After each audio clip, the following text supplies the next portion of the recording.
আমাদের আজকের ভিডিওটি সেই সমস্ত অভিভাবকদের জন্য যারা তাদের সন্তানের ভবিষ্যৎ নিয়ে অত্যন্ত চিন্তিত। আপনি কি চান আপনার সন্তান বিশ্বজয় করুক? আপনি কি চান আপনার সন্তানের আর্থিক সচ্ছলতা থাকুক? আপনি কি চান আপনার সন্তানের ভবিষ্যৎ সুনিশ্চিত হোক? তাহলে এই ভিডিওটি আপনার জন্য। এর জন্য আপনার সন্তানকে লক্ষ লক্ষ টাকা খরচও করতে হবে না এবং অনেকটা সময়ও দিতে হবে না।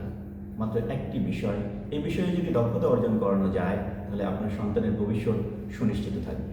ভাবছেন কি সেই বিষয়টি?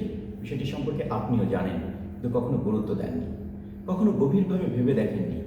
মাত্র 3 মাস সময় এবং অল্প কিছু পরিমাণ টাকা খরচ করে আপনার সন্তানের ভবিষ্যৎ নিয়ে নিশ্চিন্ত থাকতে পারেন। আপনার সন্তানকে ইংরেজি শিক্ষায় শিক্ষিত করুন, দক্ষ করে তুলুন স্পোকেন ইংলিশে। এই একটা মাত্র দক্ষতা বর্তমান পৃথিবীতে তাকে দেবে আর্থিক নিরাপত্তা, তার ভবিষ্যতের নিশ্চয়তা, একটি সুখী, সচ্ছল এবং সার্বিকভাবে সুন্দর একটি জীবনে নিরাপত্তা দেবে। তাই আর দেরি না করে এখনই এই বিষয়টি নিয়ে গভীরভাবে ভাবুন। আপনার সন্তানের ভবিষ্যতের নিশ্চয়তা নিয়ে নিশ্চিন্ত থাকুন। এ বিষয়ে যে কোনো ধরনের পরামর্শের জন্য কমেন্ট বক্সে মাত্র একটি কমেন্টই যথেষ্ট। ধন্যবাদ সকলকে।